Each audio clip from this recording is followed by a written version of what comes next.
Bonsoir à toutes, bonsoir à tous. Merci de nous rejoindre comme chaque jeudi dans Monde des Arts. Et puis, regardez derrière moi ce petit nuage tout léger qui est au-dessus de la forêt.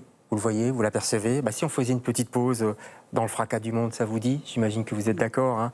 Une pause pour mieux la regarder, celle qui est partout. Et pourtant qu'on ne voit plus, celle qui est niée souvent, oubliée, écrasée aussi parfois, et pourtant qui est toujours là, pas loin de nous, un petit peu comme lui, ce nuage qui est derrière moi, qui veille, qui résiste, qui se révolte parfois, et tente encore et toujours avec ses mots, sa musique, ses silences aussi, pourquoi pas, de redonner un peu de sens à un monde qui n'en a plus beaucoup. Allez, on vous emmène ce soir en poésie, avec des poètes et des poétesses, évidemment.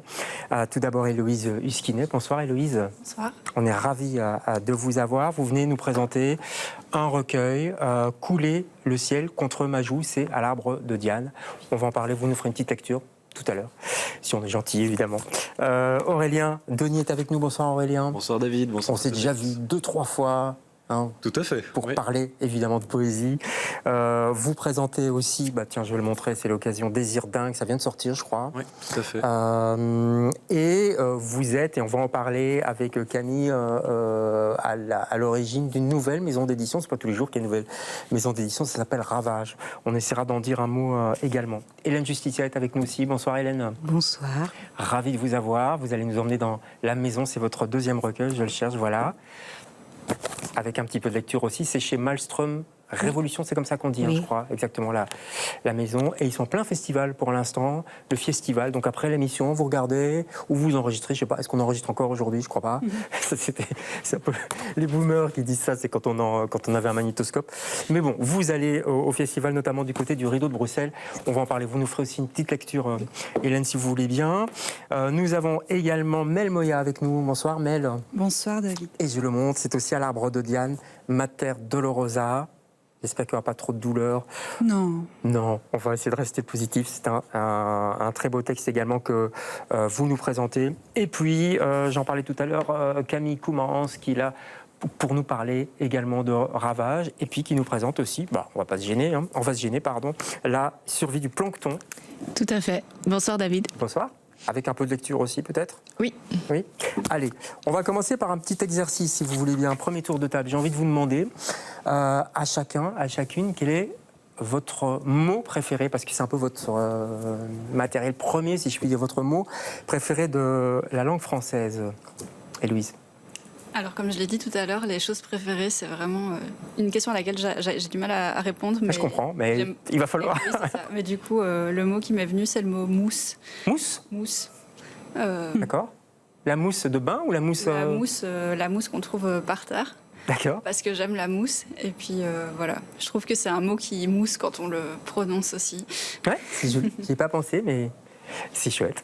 J'aime bien. Aurélien, un mot. Alors le mot du moment, parce que ça change, un peu comme le dit Héloïse, c'est toujours un peu figeant, ça, les mots préférés, mais c'est le mot lacustre. D'accord. Ah voilà. Oui. Ouais. Alors là, vous m'envoyez perturbé. C'est un adjectif qui renvoie au lac. Donc si vous dites un espace lacustre, c'est un espace où il se trouve un lac. Ouais. Moi je pense à Venise, mais bon... voilà, pourquoi pas. C'était lacustre. Oui, voilà, excellent. Je sais pas, voilà. En fait, c'est ça qui est génial avec la poésie, c'est que chacun y puise et y met ce qu'il veut. Hélène, un mot. Ah oui, moi j'aime bien d'inventer des mots. Et il y en a un dans la maison pour définir le temps qui passe, c'était qui se grippe-rouille. Et donc gripper, rouiller et ensemble. D'accord, se grippe-rouiller. Oui. D'accord, prochainement dans le dictionnaire. Peut-être, qui sait. Peut-être. Allez, voilà. Mel, un mot de la langue française. Claviculaire. Comment? Claviculaire. D'accord. Donc c'est un rapport avec la clavicule? Eh bien, je pense que c'est un rapport à la langue que ma mère a. Et donc, elle invente des mots tous les jours. Ah bon? Et donc, ce mot, pour moi, est juste magistral. C'est un mot qui pourrait dire qu'il fait quand même un peu chaud. Ah oui, évidemment. La canicule n'est pas loin. Et elle arrive en plus, j'ai l'impression. Enfin non, je crois pas quand même pas à ce point-là. On va voir. On sait jamais chez nous. Allez, Camille, votre mot à vous, c'est quoi? Moi, je crois que je choisirais cosmonaute. Ah oui, tout simplement. Enfin, tout simplement, c'est déjà pas mal. Pourquoi? Déjà personnellement parce que si on fait un anagramme avec mon nom de famille, on arrive à Cosmona. Donc je me retrouve dans l'idée du cosmonaute. Puis pour le côté voyageuse, évidemment. Et être un peu dans la lune peut-être? Non? Tout à Vous fait. faisiez pas ça à l'école quand vous étiez petite? Tout le temps. J'ai l'impression qu'on disait ça à vous 5, non? Je sais pas, je me trompe peut-être, non? Hélène, oui. Oui, évidemment. Bien sûr. Vous aussi, non? Oui, ça pouvait arriver. Oui. Ouais. Et vous deux, vous étiez dans la lune aussi à l'école, non? Non, pas du tout. Oh non, pas du tout. Donc, les pieds sur terre. Vraiment, ouais? Oui, je ne m'autorisais pas en tout cas. D'accord. Aurélien?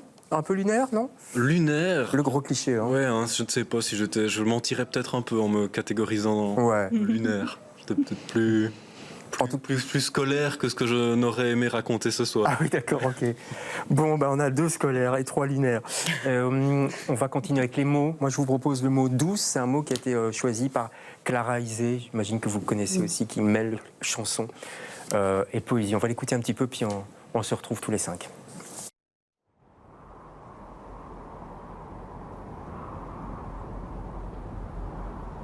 Toi qui crois que je suis douce, respecte quand je te repousse, car les jours où l'ennui me course, moi je sens la mort à mes trousses. Tu penses que je suis sage, je maîtrise les mirages, j'arrive à te cacher ma rage, je veux t'épargner mes naufrages. Si tu savais la haine qui coule dans mes veines, tu aurais peur, tu aurais peur. Si tu savais la chienne que je cache à l'intérieur, tu aurais peur, tu aurais peur. Si tu savais la haine qui coule dans mes veines, tu aurais peur, tu aurais peur. Si tu savais la chienne que je cache à l'intérieur. Tu parles de ma résilience, mais tu ignores combien je pense que la colère et l'arrogance nous soignent autant que le silence. Toi qui crois que je maîtrise ma vie, je la déréalise. Et quand la peur me paralyse, je chante et j'éloigne la crise. Si tu savais la haine qui coule dans mes veines, tu aurais peur, tu aurais peur. Si tu savais la chienne que je cache à l'intérieur, tu aurais peur, tu aurais peur. Si tu savais la haine qui coule dans mes veines, tu aurais peur, tu aurais peur. Si tu savais la chienne que je cache à l'intérieur.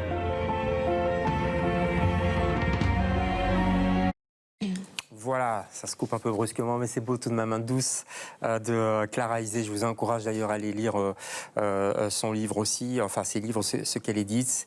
C'est de la poésie. La poésie, j'ai l'impression qu'elle est partout, qu'elle est représentée partout, dans la musique, dans le théâtre, sur les scènes slam, on va en parler notamment, dans les festivals aussi. Il y en a en ce moment, le festival.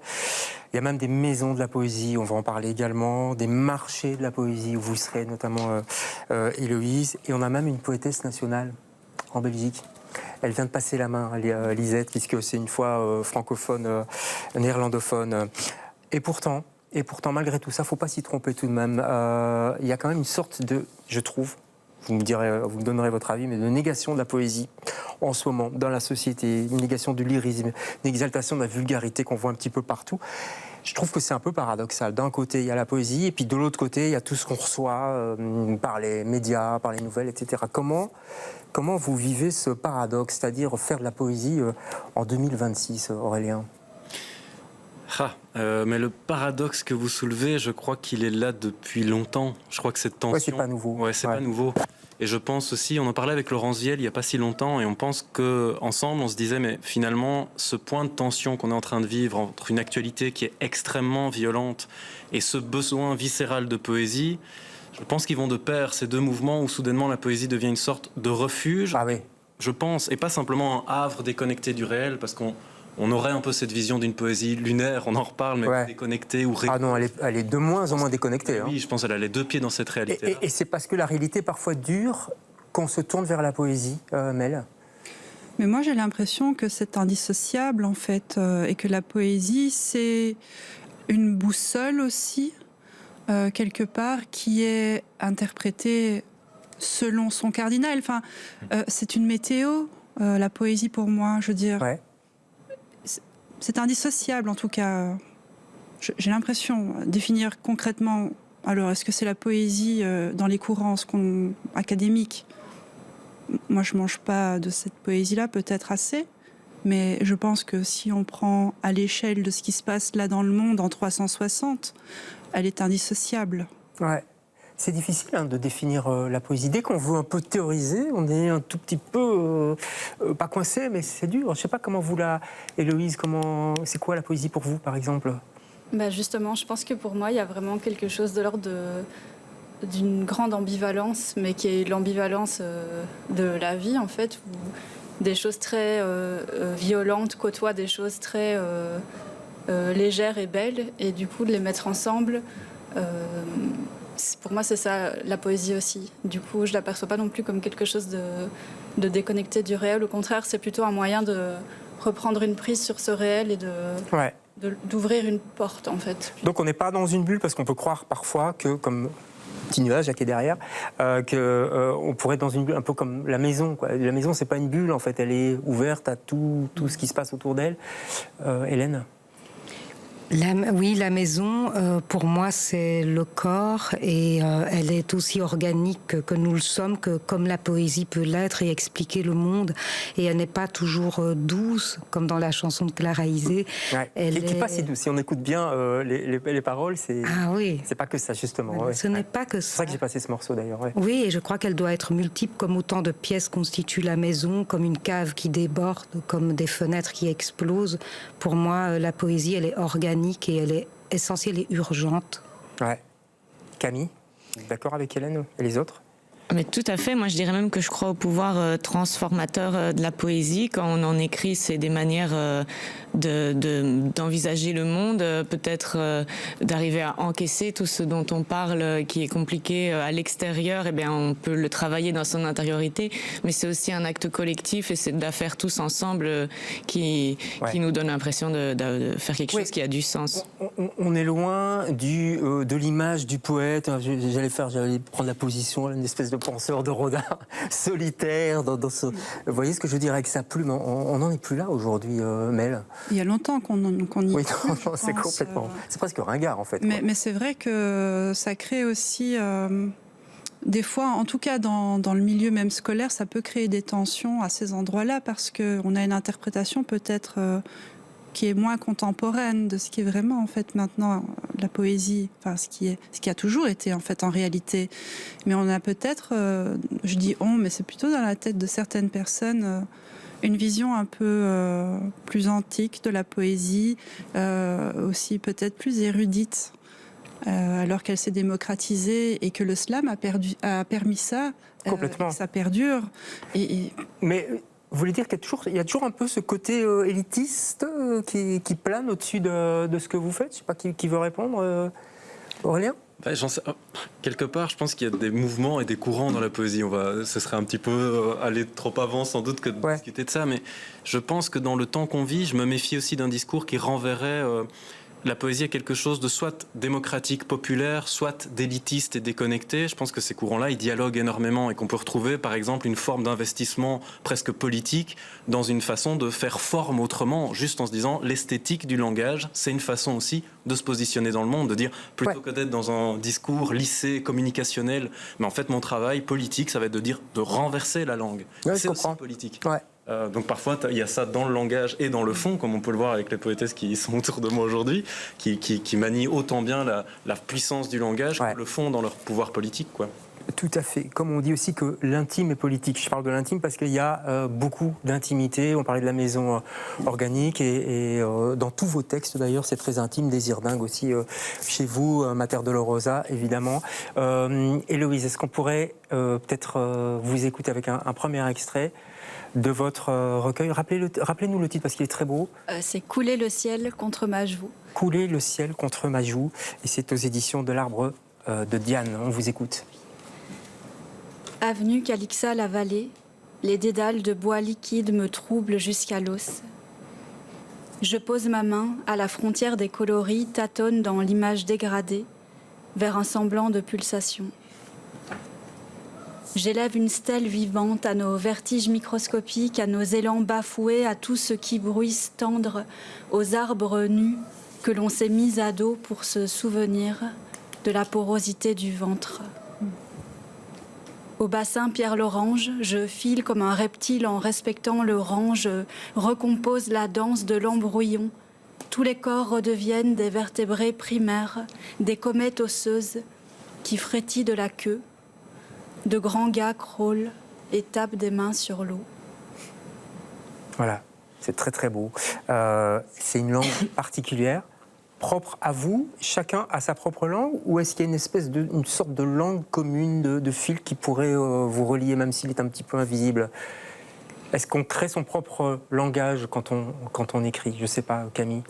Mais je crois justement que c'est toute l'action poétique, c'est d'aller au-delà de la première pensée, de la première manière de dire quelque chose, et d'aller chercher une image qui nous est propre, qui nous est unique, et qui va éveiller quelque chose dans l'imaginaire du lecteur, qui va le surprendre en fait. Je pense que c'est important le côté d'être surpris par la manière dont on utilise les mots, comme Aurélien disait, renverser la chose. Ouais. C'est important, je pense. Et c'est vrai que c'est souvent ça, la poésie, on vient de le voir dans ce que vous venez de lire, et qui est très beau, c'est aussi parfois l'assemblage de mots qui crée autre chose, qui nous donne à nous, lecteurs, lectrices, des nouvelles images.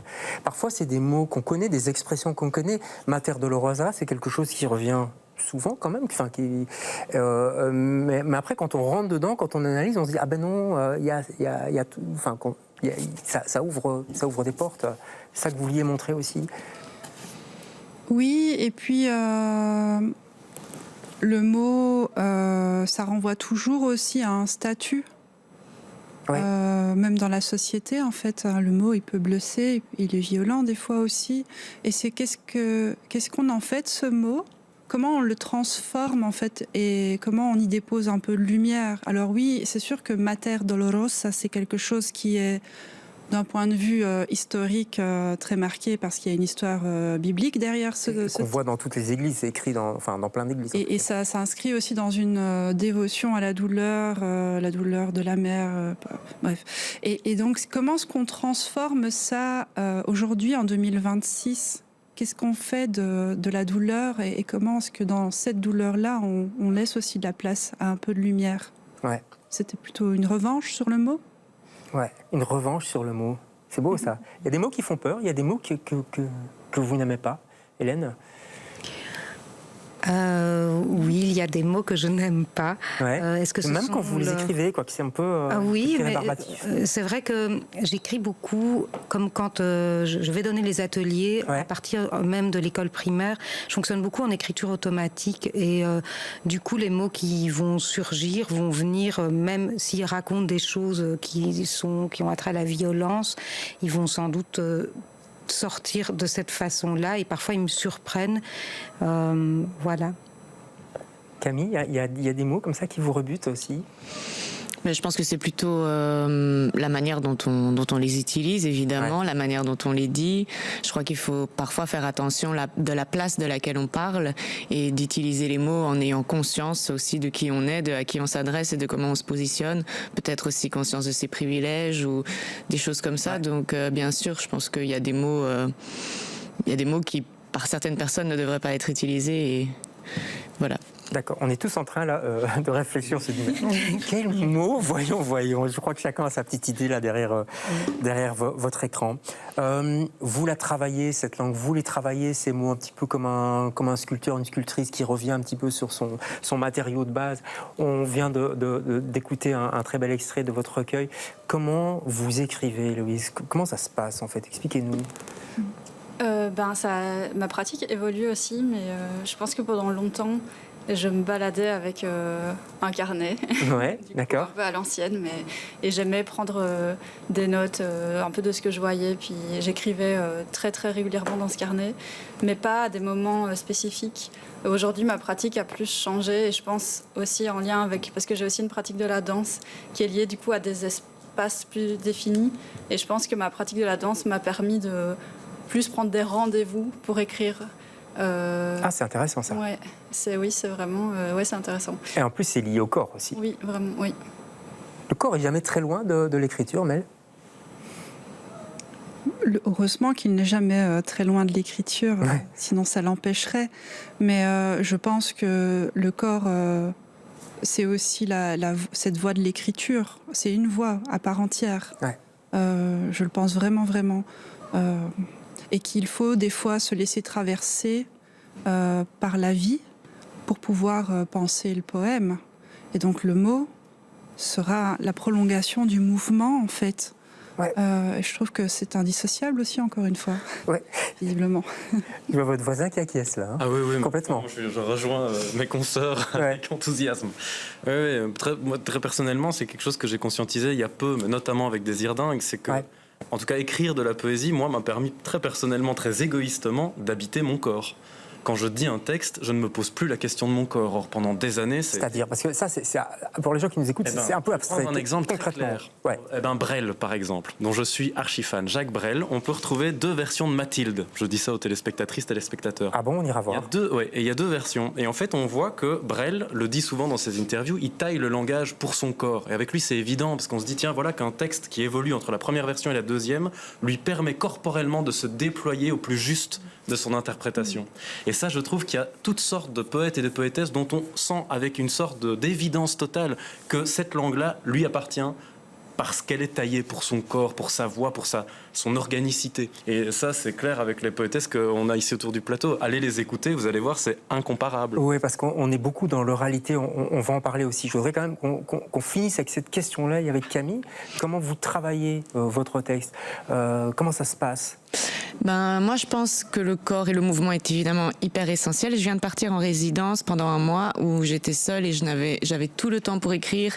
Et j'ai remarqué que l'immobilité, être assise et essayer d'écrire pendant des heures et des heures assise, ça me bloque. Ah bon? Donc j'ai compris qu'il fallait commencer d'abord par la marche.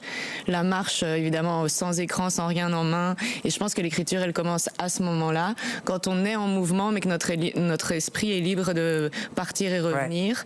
Et en fait, c'est ça qui fait naître la pensée. Et c'est seulement après du mouvement que quelque chose de bien peut sortir dans mon écriture. Et donc, en général, ça précède même ma conscience. Quelque chose se crée, mais c'est dans un temps différé que ça va devenir un poème. Très intéressant aussi. Ça revient souvent, la marche d'ailleurs, quand on parle aux auteurs, autrices, même de romans. Hein, il se passe plein de choses. Il faut marcher. Je crois que vous marchez beaucoup, Hélène, parce que je vois parfois vos photos que vous postez. Oui.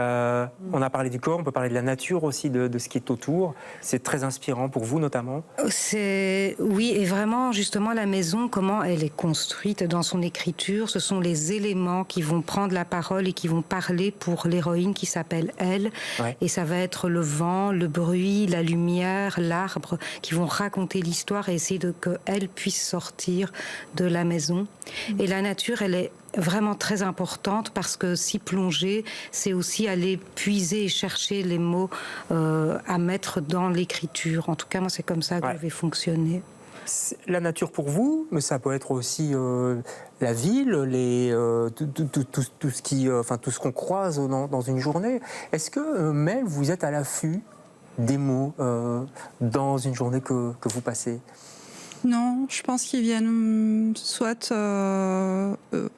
agréablement me surprendre. Ouais. Mais comment, par exemple? Comment ça se passe? Souvent, en tout cas en ce qui me concerne, donc la rencontre du mot nouveau peut-être, ou du mot qui arrive et qui est inattendu, ça va être pour moi comme une découverte un peu enfantine, parce que le français... Comme une première fois. Oui, c'est compliqué l'histoire du français, moi dedans, c'est très compliqué. Alors du coup, je suis très surprise et très... admirative, comme tout à l'heure, Hélène nous partageait un mot wallon que je trouve fantastique, qu'elle dira mieux que moi. Et foufille. Et foufille, c'est ça?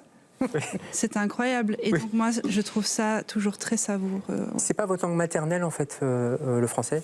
Administrativement, c'est ma langue maternelle, mais comme elle a été parlée dans mon foyer, c'était une drôle de langue, et moi je m'apparente plus à de la débrouillardise qu'à de la langue qui coule de source.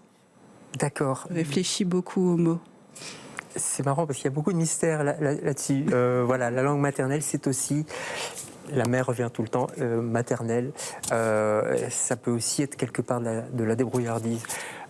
Camille, on se lit un petit extrait de votre recueil.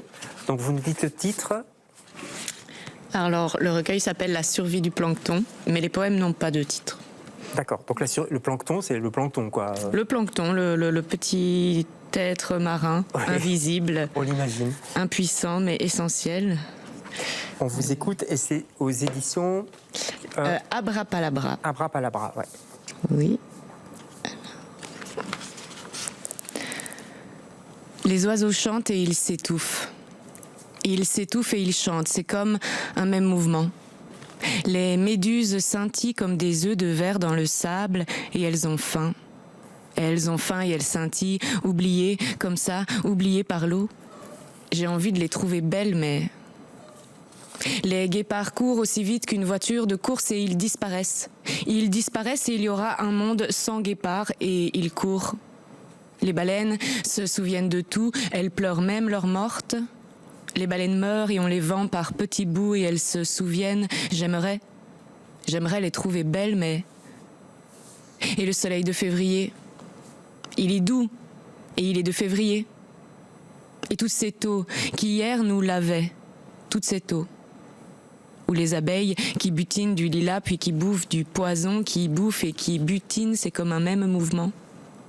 J'aimerais trouver tout ça très beau, j'aimerais, mais tout a le goût d'une fin.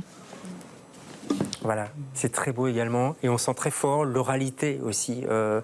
Et je me disais, est-ce que vous écrivez tout haut ou pas?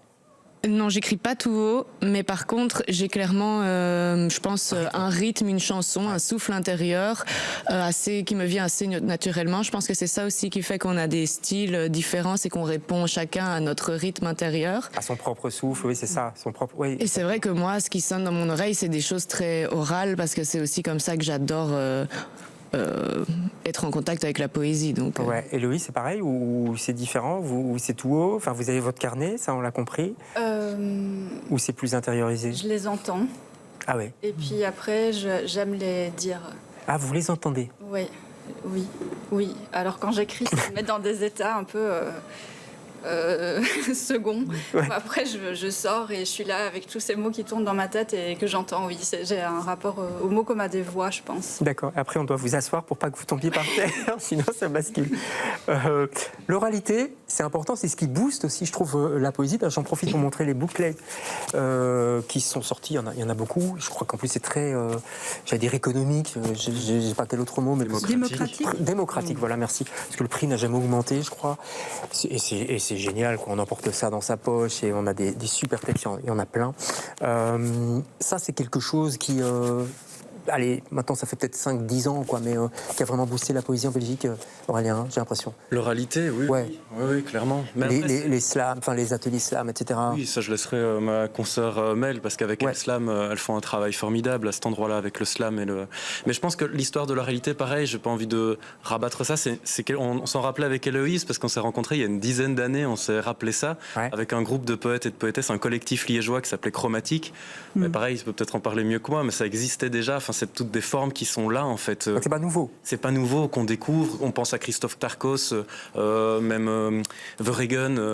Mais franchement, c'est plus médiatisé. Le fait, par exemple, aussi que la poétesse nationale vient du slam, donc Lisette Lombé, qu'on salue si elle nous regarde, et puis d'autres aussi, je pense à Marie Dara et plein d'autres, et que les théâtres aussi les invitent au Théâtre National, au Rideau, puisqu'on va parler du Rideau. Les lignes bougent quand même, non? J'ai l'impression, Mel. Mais je pense que c'est arrivé aussi en même temps que la professionnalisation du secteur, j'ai envie de dire du domaine. Je veux dire, au départ, les attentes, elles se limitaient pas, mais elles étaient un partage de textes à un moment donné, à un endroit donné, et c'était le rendez-vous du mois. Et il y a eu une volonté de pouvoir aussi, à juste titre ou pas, c'est discutable, on peut en discuter, se professionnaliser. Et des personnes qui n'étaient d'aucune école, en fait. Et ça, c'est important de le dire aussi, c'est qu'à un moment donné, tout un pan de personnes de la société qui n'est pas observé, qui n'est pas regardé, à un moment donné, décide de créer son propre emploi. Et alors, évidemment que ça a été le début de ce qu'on connaît actuellement en termes Oui, et puis ça, de démarche et d'invitation dans des lieux culturels, des théâtres. Voilà, parce qu'avant, c'était pas voilà, la poésie au théâtre, c'était pas quelque chose Oui, après on peut le questionner. de si évident que ça. Après, des maisons d'édition formidables en Belgique, il faut quand même le dire. En Belgique francophone, je connais moins néerlandophone, je crois qu'il y en a pas mal aussi qui sont intéressantes. Sont développées. Maelstrom Révolution depuis un petit temps, mais je pense à l'Arbre de Diane. On salue Mélanie Godin pour son dynamisme. Et je pense aussi à Ravage. Voilà, ça c'est une toute nouvelle maison d'édition. Oui. Enfin, c'est pas celui-là. Voilà, on voit le logo là pour l'instant. Je crois qu'il y a 2-3 numéros, 2-3 recueils. Deux recueils qui sont sortis en janvier. Voilà, oui. qui sont formidables. Zéphyr, d'abord, on peut les citer, hein, les deux Oui, auteurs. alors Zéphyr Senavdrez et Alice Wazinski. Voilà, et on peut les trouver dans les libraires aussi, parce que les libraires aussi, il faut les citer, les libraires indépendants bien sûr, sont là, sont présents. Je trouve la poésie de plus en plus présente dans les librairies. Vous êtes d'accord, hein? Oui, complètement. Donc, je trouve que c'est quand même un engouement général. Ah, un peu de positif dans cette vie.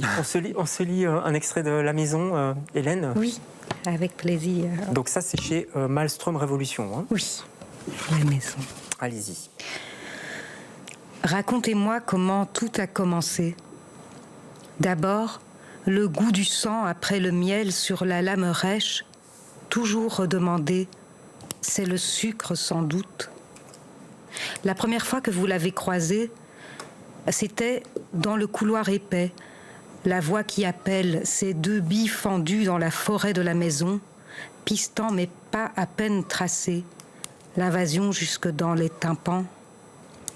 Et le glissement entre les deux, c'est le sucre qui fait ça, plus de miel, toujours plus, de sang, de lame.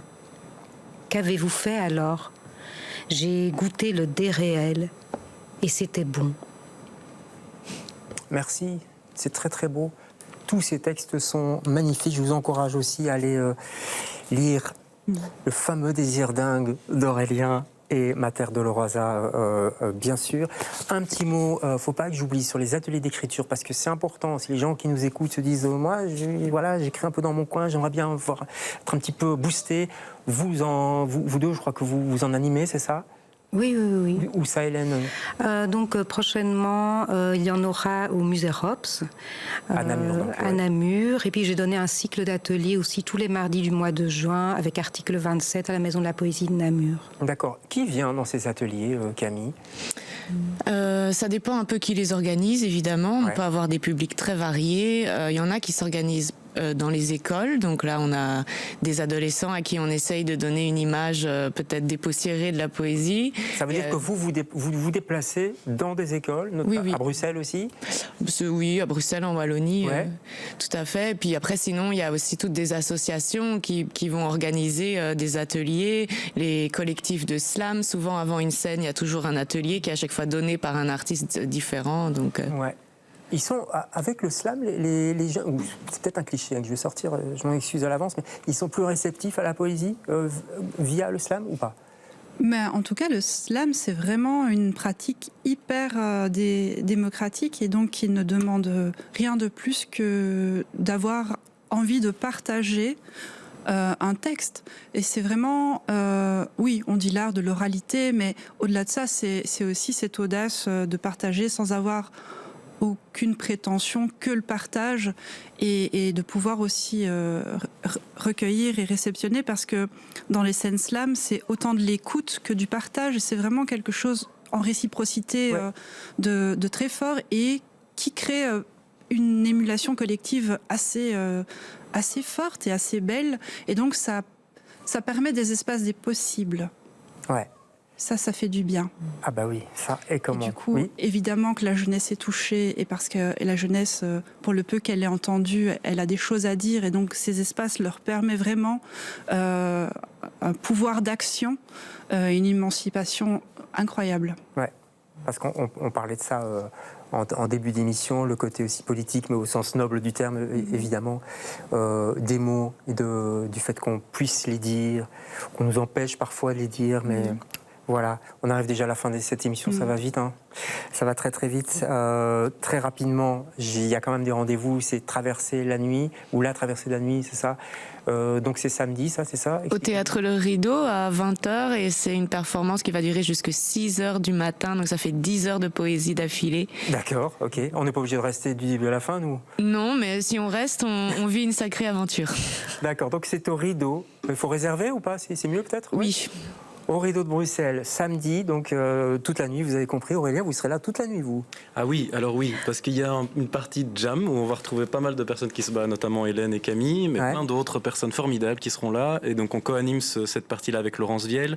Et puis à partir de minuit jusqu'à 6h du matin, là, il y a une équipe de poètes et de poétesses, dont Roxane Lefebvre, Kev Larage, Stéphanie Lemonnier, enfin bref, Laurence Viel à nouveau, David Giannoni, D'accord. Bref, et là, pendant 6 heures, on est au charbon. Et on salue Laurence Viel parce que je sais qu'elle nous écoute et elle fait beaucoup pour la poésie énormément francophone en Belgique. N'oubliez pas vos allumettes pour garder les yeux ouverts pendant toute la nuit. Vous serez au marché de la poésie. Je l'ai dit, il y a des marchés de la poésie, ça c'est génial aussi. C'est celui de Paris, c'est Place Saint-Sulpice. C'est ça. Et ça sera début juin, du 3 au 7 juin. Et c'est quoi? C'est des signatures. Et puis vous dites vos textes aussi. Alors il y a des séances de dédicaces dans le marché, puis ensuite il y aura aussi des soirées de lecture qui vont être organisées dans différentes librairies.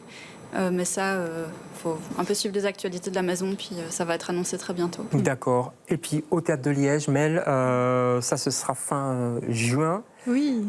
Tout un événement également là.